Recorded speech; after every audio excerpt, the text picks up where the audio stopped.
Morning class. How are you बच्चों? Hope everyone is fine. Okay, let's start our subject. Subject is EVS chapter number 10 and this is your new chapter, water. New chapter is water. Part 1, the explanation video. Okay, let's start our subject. Before that, all of you open page number 79, page number book of EVS chapter 10, water. Let's read and understand properly. Water. Water is very necessary for our life. Without water, we can't live, we can't survive. All living things need water, even plants, animals, all human beings, insects, birds. Every living thing needs water to live.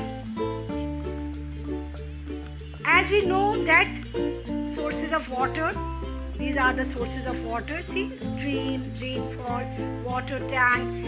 And what is the use of water? Let's study about this. Water used for drinking, water used for cooking, water used for washing, water used for bathing, water used for washing utensils, clothes, and we need water for cleaning floors, our houses, our shops, our offices, etc. We need water for planting our trees also. And then write 3 more uses of water. What are the 3 more uses of water? We will use water for swimming. We use water for washing our hands. We use water for washing vegetables, fruits, etc. Thus, water is very essential for us.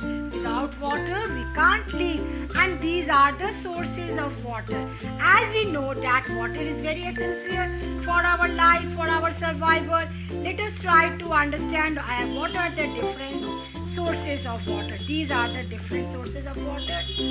The main source of water is rain. Which is the main source of water? Answer will be the main source of water is rain. Nowadays, so many rainfall is having every day continue raining. It fills the rivers, lakes, ponds, etc. Some of the rain water goes into the soil also. We dig wells and tube wells to get water from under the soil. Okay students, now I am coming with the next part of this explanation video.